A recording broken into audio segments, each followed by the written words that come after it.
Hello, my name's Keith Barber. Today I'm going to be showing you how we make our Gneiss rugs.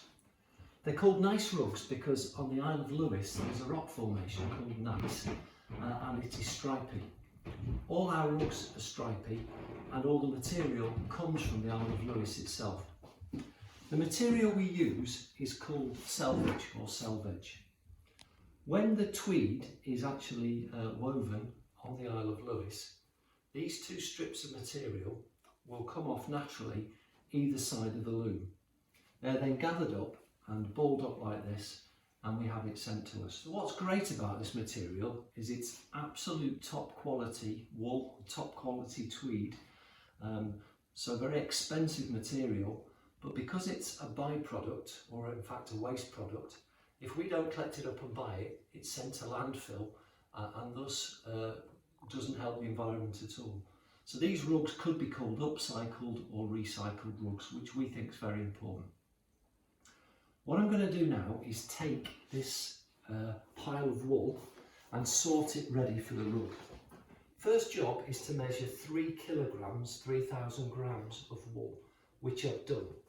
And in this rug we've got 6 different types of tweed, from the very light to the very dark brown. So it's going to end up being a nice brown stripy rug.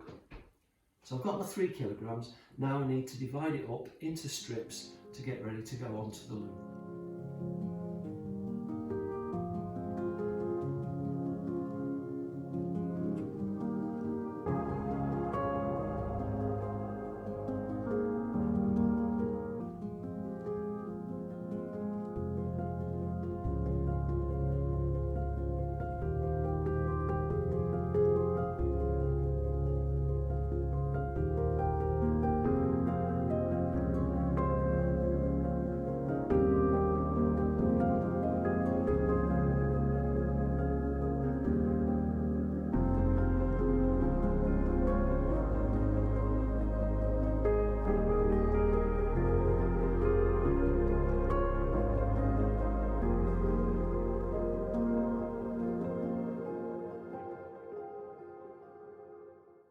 Okay, so we're now ready to start the weaving process.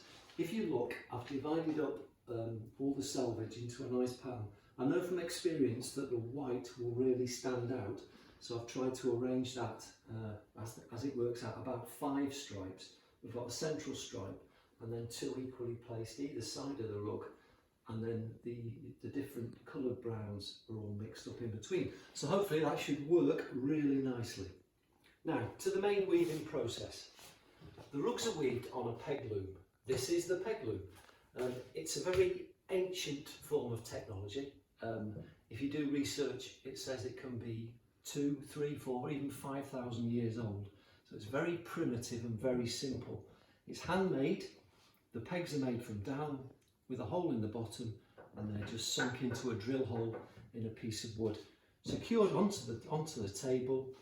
And then I'm going to start warping it up. What you do is you get your warp thread, which is a twine. It needs to be stronger than just a piece of wool, because towards the end of the process you put quite a lot of pressure on and you need something strong enough. We put the twine through the peg, we bring it down all the way off the end of the table, you snip it off, and that will be the warp thread. There are 20 pegs, so now I'm going to cut them up and put the 20 warp threads in, ready to start the weaving.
process.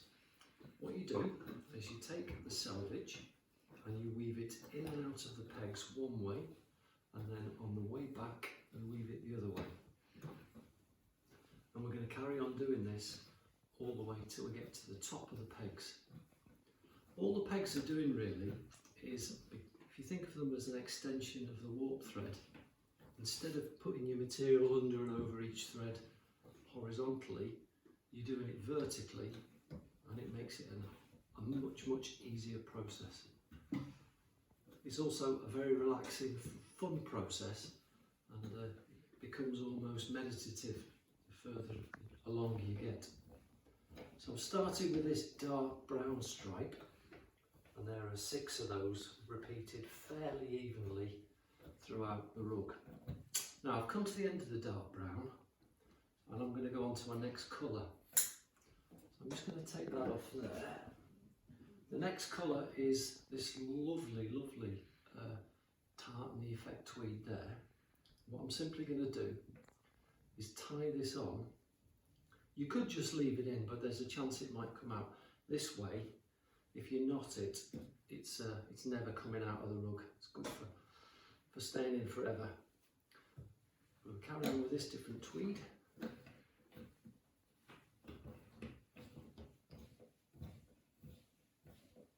So we're nearly at the top of the pegs. Another one go. You can see how nicely these two materials are going to blend in together until we get to the top.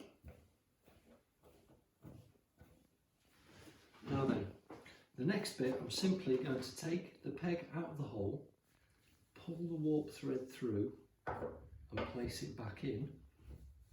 And I'm going to continue doing that all the way down the loop.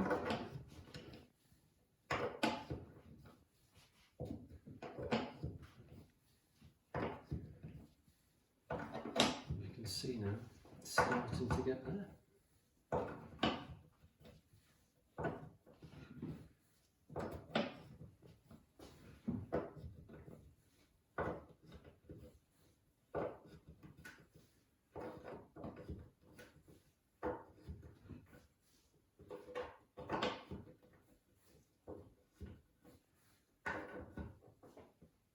Oops, come out.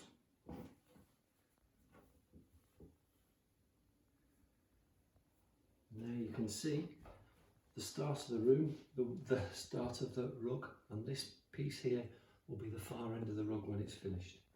Quite simply now, I'm going to put all the material onto the loom until we've got it all on.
Well, that's the weaving finished.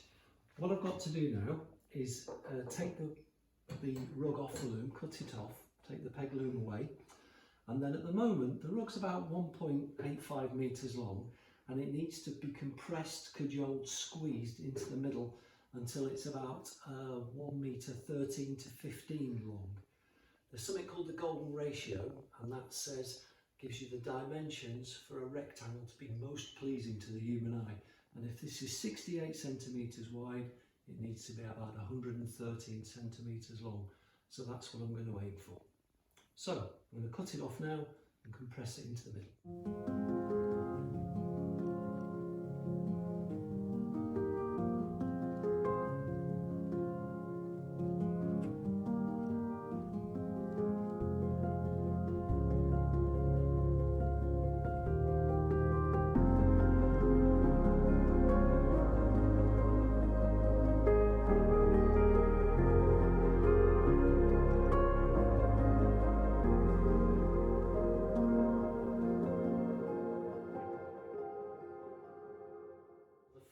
Final piece of the jigsaw is actually to tie the rug off. What I'm going to do is nice and straight tie the two end ropes together, two end strings together, put in the final bit of selvage there, tie that off.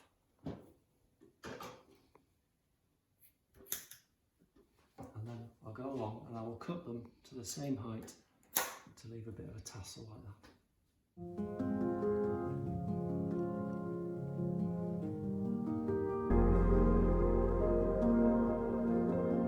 There we have it, the finished product. I'm very pleased with this. This is a lovely rug.